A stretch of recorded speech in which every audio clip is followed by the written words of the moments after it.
Continuamos con el capítulo 1 del Evangelio de San Lucas. Se le cumplió a Isabel el tiempo de dar a luz y tuvo un hijo. Sus vecinos y parientes, al oír que el Señor le había mostrado tanta misericordia, se congratulaban con ella. Al octavo día fueron a circuncidar al niño y querían ponerle el nombre de su padre Zacarías. Pero su madre intervino y dijo: No, se ha de llamar Juan. La gente le decía: no hay nadie en tu parentela que tenga ese nombre, y preguntaban por señas a su padre cómo quería que se le llamase. Él pidió una tablilla y escribió: se llama Juan, y todos quedaron admirados. Al punto se abrió su boca y se desató su lengua, y hablaba alabando a Dios. El temor se apoderó de todos sus vecinos, y en toda la montaña de Judea se comentaba lo sucedido. Todos cuantos lo oían quedaban impresionados y se decían: ¿qué será este niño? Porque en efecto la mano del Señor estaba con él. Por supuesto, hay un prodigio de parte de Dios con esta familia, ¿cierto? Primero hay una mujer estéril, ¿cierto? Avergonzada por su esterilidad, que confía en Dios.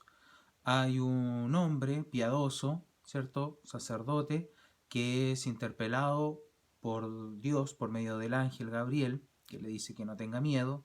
Él no cree. Zacarías entra en una dinámica dudativa, es castigado quedándose mudo, y ahora se le suelta la lengua para decir el nombre de su hijo. Todos se maravillan, y por toda esta es una historia portentosa, es una historia milagrosa, una historia, es algo que es imposible esconder. Y Zacarías, también lleno, ¿cierto?, de gozo, de alegría, del Espíritu Santo, al igual que la Santísima Virgen, entona, ¿cierto?, un canto, una alabanza a Dios. Zacarías, su padre, quedó lleno de Espíritu Santo, ¿ven?, nuevamente, y profetizó con estas palabras: Bendito el Señor Dios de Israel, porque ha visitado y redimido a su pueblo, y nos ha suscitado una fuerza salvadora en la casa de David su siervo, como lo había prometido desde antiguo por boca de sus santos profetas, que nos salvarían de nuestros enemigos y de la mano de todos los que nos odian, teniendo misericordia con nuestros padres y recordando su santa alianza y el juramento que juró a nuestro padre Abraham, de concedernos que, libres de manos enemigas, podamos servirle sin temor, en santidad y justicia, en su presencia todos nuestros días. Y tú, niño, serás llamado profeta del Altísimo, porque irás delante del Señor para preparar sus caminos y hacer que su pueblo conozca la salvación, mediante el perdón de sus pecados, por las entrañas de misericordia de nuestro Dios, que harán que nos visite una luz de lo alto, a fin de iluminar a los que viven en tinieblas y en sombra de muerte, y de guiar nuestros pasos por el camino de la paz. Este cántico, al igual que el cántico de la Santísima Virgen, estos dos cánticos se rezan en el oficio diariamente, los monjes y monjas y los religiosos, ¿cierto?, cristianos, católicos, que rezan el oficio, rezan estos dos cánticos, llamado el Benedictus y el Magnificat, ¿cierto? El Magnificat lo cantamos con la Santísima Virgen a la hora de vísperas, y el Benedictus lo cantamos en las laudes durante la mañana, ¿cierto?, que es como una promesa del día en el fondo. Al mismo tiempo, lo mismo que la Virgen, ¿cierto? Zacarías canta al modo judío, ¿cierto? Es un sacerdote piadoso, probablemente sea un judío bastante cumplidor, es decir, que reza los salmos habitualmente, diariamente. Entonces toma pasajes del Antiguo Testamento. También recordemos que es la comunidad cristiana la que pone esto por escrito, de tal manera que ambos cánticos tienen no sé si ustedes lo logran ver, pero tienen la gloria de la resurrección, tienen a la vista la resurrección. Recuerden que cuando esto se pone por escrito, se averigua, se estudia, y se plasma en un escrito para que las comunidades cristianas, para que los conversos, los que se van sumando a las comunidades cristianas, tengan acceso a una información o a una única información y formación, ¿cierto? Puedan acceder tranquilamente, ¿cierto? Sin temor a equivocarse o a hacer interpretaciones personales fuera de la doctrina que la iglesia en ese momento estaba promulgando. Entonces se ve que en estos cánticos hay una comunidad de cristianos que ya han visto la resurrección, que ya saben que Jesús resucitó, que ya saben que Dios cumplió sus promesas, ya saben que las profecías del Antiguo Testamento se cumplieron en la vida, en la historia de Jesús. Y previo a la historia de Jesús hay una historia que es la historia de San Juan, que también debe cumplirse, también es parte de la profecía, ¿cierto?, previa al Señor. Por eso a San Juan se le conoce como el precursor del Señor, es el que va a preparar al pueblo, lo va a bautizar con un bautismo de conversión, porque es él el que prepara con su predicación y su ejemplo de vida, porque recordemos que San Juan es una especie de monje del desierto, ¿cierto? Él no va a vestir la usanza paisana, ¿cierto? Él va a estar, se va a cubrir con pieles, dice la escritura, va a comer langosta, bautiza a la orilla del río, probablemente viviría allí. Entonces, es un personaje que está como que ya está convertido. Recordemos que de alguna manera su santificación se hizo en el vientre de su madre. Entonces es una persona que está totalmente orientada a Dios y está justamente para avisar al pueblo que la promesa de Dios, que el Mesías, que Jesús y en definitiva que Dios mismo se va a meter en la historia y la va a conmover para siempre. No es menor, entonces requiere una preparación para que estemos listos. Su vida previa es también es portentosa, es milagrosa, hay señales, hay signos, ¿cierto? Probablemente cuando San Lucas escribe, es probable que él haya hecho cierta averiguación y por eso constantemente está diciendo esto se comentaba mucho en la zona. ¿Para qué? Para que si alguno de los que escuchase ese relato que está leyendo o escuchando, tuviese dónde ir y comprobarlo en el fondo. Eso es la pretensión también de San Lucas. Es un cántico muy hermoso que habla acerca, es parecido al de la Santísima Virgen, y habla acerca de que la promesa de Dios se va a cumplir. También habla, en el fondo se va a cumplir, pero también se cumplió, ¿cierto? Es la señal de que Dios no abandona, Dios no titubea en sus decisiones, no está pensando en conveniencias o inconveniencias. Él simplemente lo que dice, lo hace. Ahora, para nosotros a veces nos cuesta entender los tiempos de Dios, pero porque todos tenemos la experiencia de que Dios nos dijo que no en algo que necesitábamos o que deseábamos, pero probablemente no nos servía para nuestra conversión, probablemente no nos servía para nuestra salvación, que es lo más importante, ¿cierto? Claro, ¿no? Alguno que me esté escuchando o analizando críticamente dirá, bueno, lo más importante es comer, lo más importante es la salud, lo más importante es el trabajo.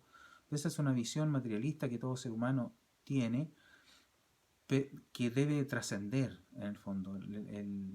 La, la vida física, material, es momentánea. Hay una vida que vamos a tener que es eterna, que no se va a acabar, que en la cual no vamos a necesitar nada de lo que tenemos ahora.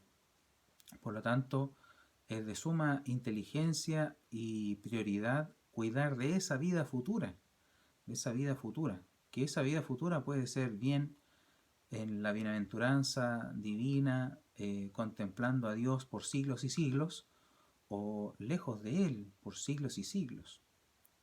El infierno suele ser representado como un lugar de llama y de sufrimiento, pero ¿qué más sufrimiento que estar lejos de Dios? Ese es el mayor sufrimiento. Imaginemos condiciones humanas en las que Dios no ha estado presente. Bueno, eso multiplicado por la eternidad. No lo podemos ni siquiera imaginar. Bueno, así como tampoco podemos imaginarnos la alegría que significa estar en el cielo.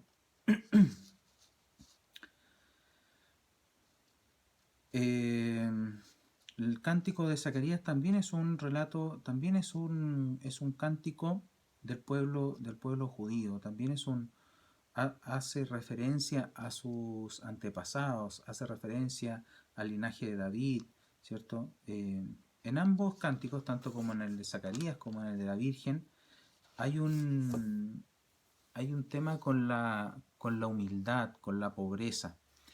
Eh, pero es una humildad y una pobreza que realmente no tiene que ver con aspectos materiales, tiene que ver con el aspecto desprendido de aquello material, o sea, poner en el ápice de las alegrías, ¿cierto? A Dios, a la vida sobrenatural, a la vida que trasciende. Eh, Todos aquellos que se sienten, porque esta actitud que voy a describir ahora es independiente de una realidad rica, en cosas materiales estoy hablando, o de personas extremadamente pobres. Todos la podemos tener, que es la sensación de ser totalmente autosuficientes, y que lamentablemente hoy en nuestra sociedad, el devenir de nuestra sociedad ha promulgado, ha divulgado mucho más que antes. Antes las generaciones previas a nosotros no vivían, el grueso de la población no vivía en esta actitud, pero hoy día sí, hoy día hay un engreimiento, un hedonismo y un orgullo tales que pareciera que no hay concurso de otras fuerzas frente a los resultados que tenemos, ¿cierto? Entonces, la autosuficiencia y el estar satisfecho de nosotros mismos nos coloca en un lugar que imposibilita el encuentro con Dios. La persona que está bien, que no necesita nada, que encuentra que todo lo hace bien, que sus decisiones son las mejores, que no se deja afectar, que no se deja herir por la vida o por los demás, no necesita a Dios. Y eso lo coloca en un lugar en donde no es posible encontrarse con Dios. Lo cual reduce la existencia humana, la empequeñece, la limita. Por eso también es comprensible que nuestra generación esté justamente perdida en sí misma, ¿cierto? Es muy contradictorio porque al mismo tiempo que el ser humano necesita una identidad clara, definida, al mismo tiempo eh, en llegar hasta allí, a esa identidad personal, si no somos afectados por las circunstancias que nos afectan, digamos, no somos afectados por las circunstancias que nos rodean, no hay crecimiento, no hay crecimiento. Entonces, por eso es que la mayoría de las personas se sienten estancadas a día de hoy, ¿cierto? Que Pareciera que cualquier cosa que hacen no permite un cambio.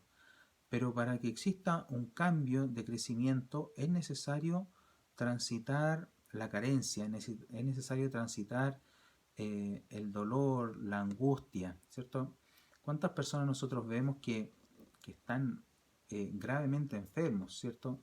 Pero no hacen nada realmente por su enfermedad. O hay circunstancias en las que se encuentran sometidos, pero y se quejan, ¿cierto? Y lloran, y hay una serie de manifestaciones que uno dijera, pucha, ¿cómo los ayudo?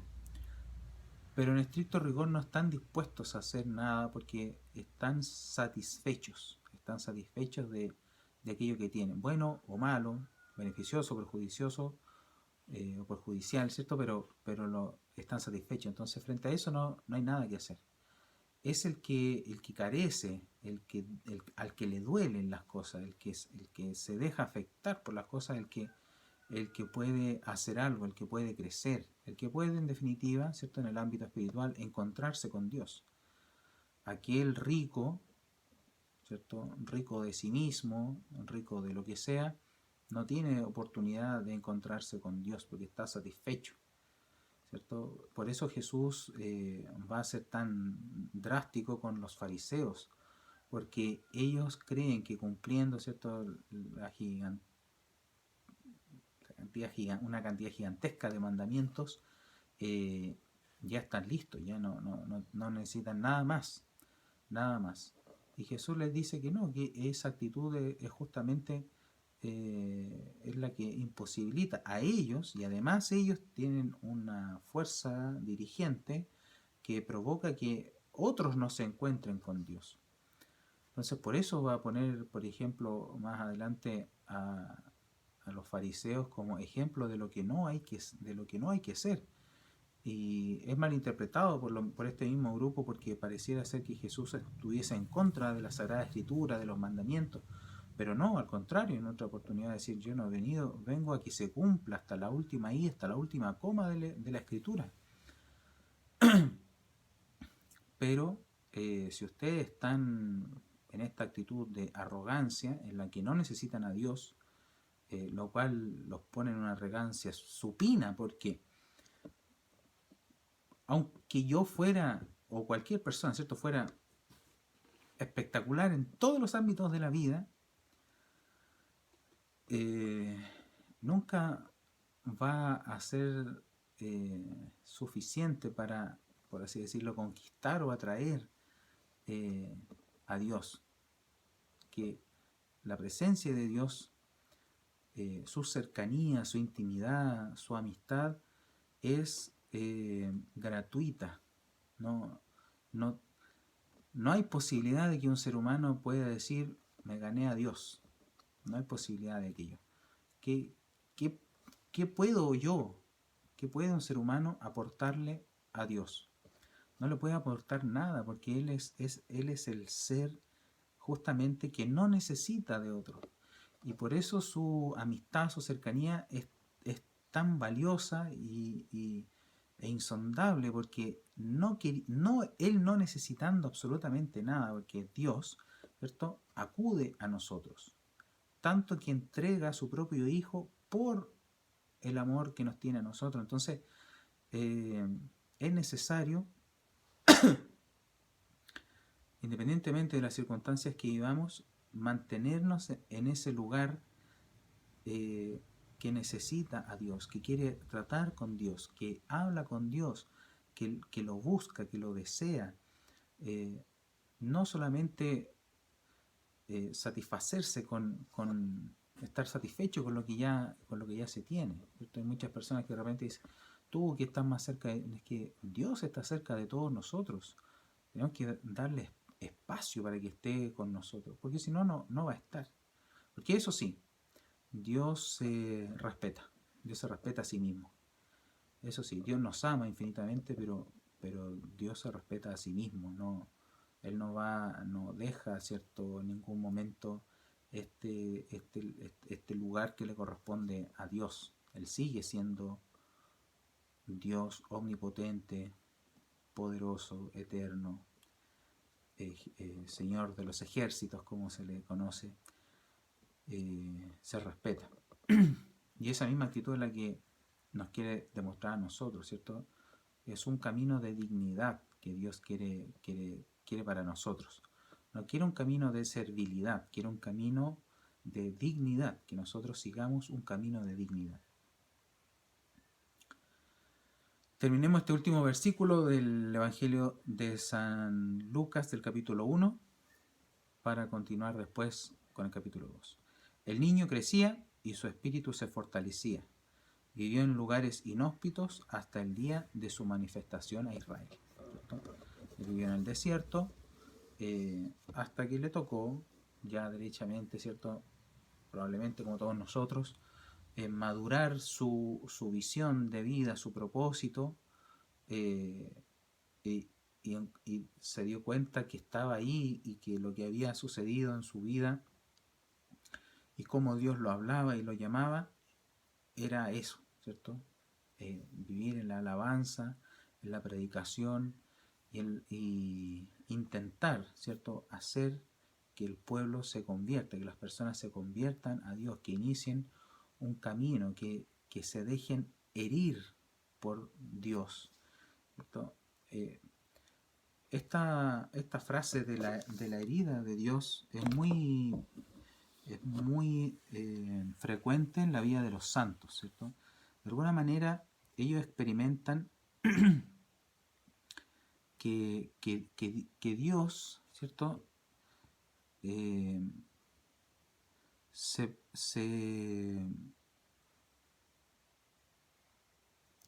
muestra como alguien muy cercano. Muchos que han tenido la experiencia mística, ¿cierto? Lo emulan, ¿cierto? Al encuentro entre dos enamorados, ¿cierto? Entre una enamorada y su novio y su amado, ¿cierto? En donde incluso los sentidos, ¿cierto? Como que se suspenden, pero al mismo tiempo se intensifican.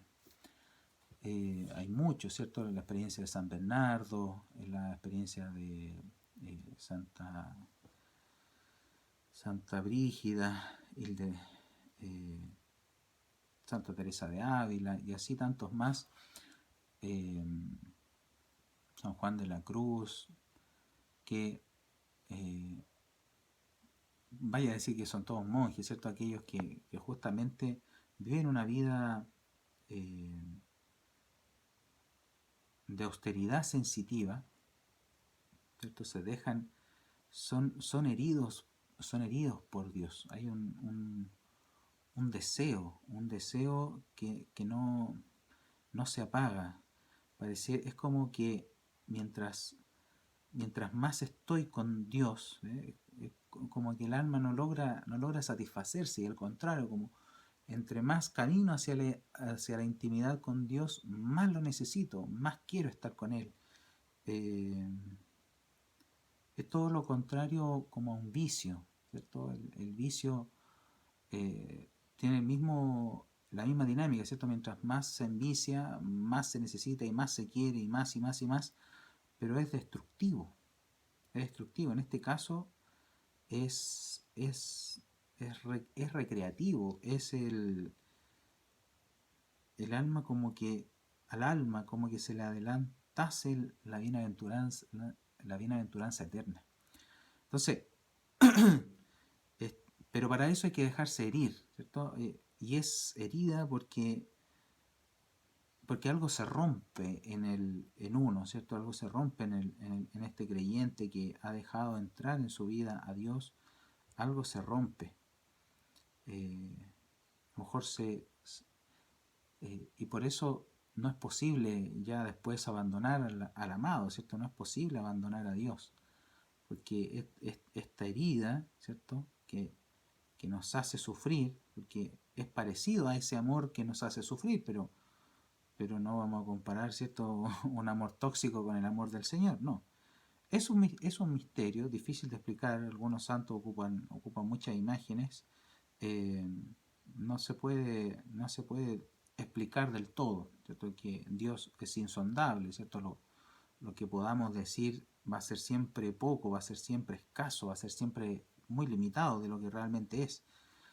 Pero esta herida de Dios es la que hace que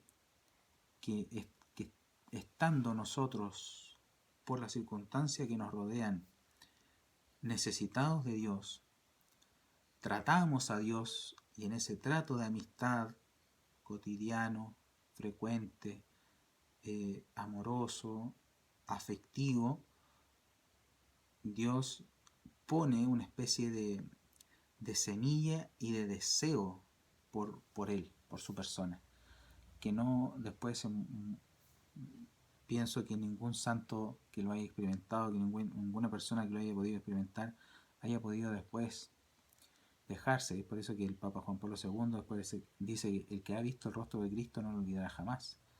¿Cierto? No se puede, es tan magnético eh, la vida con el Señor, eh, es tan placentera, pero es un placer, es un gusto, un anhelo, un deseo que nos pone, diría yo, en ese plan original de Dios. En el Génesis se relata que cuando hay Adán salía a caminar, ¿cierto? A la hora de la tarde salía a caminar con Dios. Era una vida totalmente cercana y plena, ¿cierto? Sin vergüenza frente a este trato con el Señor, que se perdió obviamente por el pecado original. Y me parece que la vida de los santos los purifica a tal nivel que llegan a acceder a ese mismo lugar en donde se podía estar con Dios sin, sin impedimentos. Ojalá que todos pudiésemos llegar a experimentar esa cercanía con el Señor.